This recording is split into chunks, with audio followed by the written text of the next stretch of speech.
سب سے پہلے تو قرآن مجید نے اہل یہود کے اس قول کو بطور عبرت کے بیان کیا ہے اور ان کی مذمت گویا فرمائی ہے کہ جب ان سے کہا جاتا کہ تم قرآن پاک پر اور رسول رحمت صلی اللہ تعالی علیہ وسلم پر ایمان لاؤ، تو اس کے جواب میں وہ یہ کہا کرتے تھے کہ ہم تو اپنے باپ دادا کے دین پہ رہیں گے۔ اس کا وہ اصرار بھی کرتے، اس پر وہ شدت بھی کرتے۔ تو قرآن مجید نے اس بات کو ان لوگوں کے گمراہی کے طور پر بیان کیا ہے کہ جب تمہارے باپ دادا گمراہ تھے، کفر و شرک پر تھے، گمراہی اور دلالت پر تھے، تو پھر تمہارا یہ اصرار کیوں ہے کہ ہمیں اپنے باپ دادا ہی کے دین پر رہنا ہے؟ اگر کسی کے بزرگ، کسی کے باپ دادا، کسی کے بڑے گمراہی پر ہوں تو اس کا یہ کہنا گمراہی ہے، اس کا یہ کہنا دلالت ہے کہ میں اپنے بڑوں کے طریقے پہ رہوں گا۔ لیکن اگر کسی کے باپ دادا ہدایت پر ہوں، توحید پر ہوں، ان کے عقیدے مضبوط ہوں، وہ شریعت کے پورے پاسدان ہوں، بیدار مغز ہوں، تو پھر یہ کہنا کہ میں اپنے بڑوں کے طریقے پہ ہوں، یہ گمراہی نہیں ہوتا، یہ اعزاز ہوتا ہے۔ یہ بہت بڑا اعزاز ہے کہ انسان کہے کہ میں اپنے بڑوں کے طریقے پہ ہوں۔ قرآن مجید سورہ بقرہ پہلا پارہ، اللہ کریم نے فرمایا ام کنتم شہداء، کیا تم میں کچھ لوگ اس وقت موجود تھے، کیا تم میں سے کچھ اس وقت حاضر تھے، اذ حضر یعقوب الموت، جب موت حضرت یعقوب کے پاس حاضر ہوئی،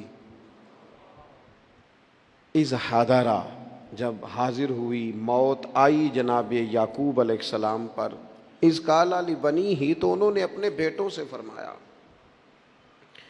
ما تعبدون من بعدی، میرے بعد کس کی عبادت کرو گے؟ تو جواب تو اس کا یہ تھا کہ ہم اللہ تعالیٰ کی عبادت کریں گے، ہم رب العالمین کی عبادت کریں گے، ہم اپنے مالک حقیقی کی عبادت کریں گے۔ لیکن حضرت یعقوب کے بیٹوں نے کیا جواب دیا؟ قرآن مجید کہتا ہے قالوا نعبد الہک، ہم آپ کے معبود کی عبادت کریں گے۔ وہ جو آپ کا معبود ہے نا، جس کی آپ عبادت کرتے رہے، ہم اس کی عبادت کریں گے۔ وَإِلَٰهَ آبَائِكَ، اور وہ جو آپ کے باپ دادا کا رب ہے نا، آپ کے رب کی عبادت کریں گے، اور جو آپ کے باپ دادا کا، آباء و اجداد کا رب ہے، اس رب کی ہم عبادت کریں گے۔ کون باپ دادا؟ ابراہیم و اسماعیل و اسحاق، ہم جناب اسماعیل کے رب کی عبادت کریں گے، جناب اسحاق کے رب کی عبادت کریں گے، ہم حضرت اسماعیل علیہ السلام کے رب کی عبادت کریں گے، آپ کے رب کی عبادت کریں گے، آپ کے آباء و اجداد کے رب کی عبادت کریں گے۔ اور آباء و اجداد کون ہیں؟ جناب ابراہیم، جناب اسماعیل، جناب اسحاق۔ اب جا کے کہا الہ واحد، ان کا معبود ایک ہی معبود ہے، ان سب نبیوں کے معبود، ہم اس رب کی عبادت کریں گے جو آپ کا رب ہے، آپ کے آباء و اجداد کا رب ہے، ابراہیم و اسماعیل و اسحاق کا رب ہے۔ اگر کسی شخص کے بڑے گمراہ ہوں اور پھر وہ ان کا ذکر کرے کہ میں اپنے بڑوں کے طریقے پہ ہوں، تو یہ اس کا ذکر گمراہی ہے۔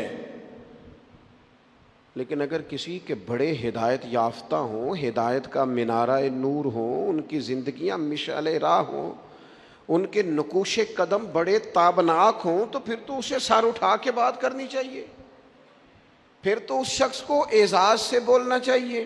ہم تو صاحب سلسلہ لوگ ہیں، ہماری تو پوری سند ہے پیچھے، ہمارے جو پیر ہیں ان کے بھی کوئی پیر ہیں، ہمارے جو استاد ہیں ان کے بھی کوئی استاد ہیں، ہمارا تو ایک پورا سلسلہ ہے۔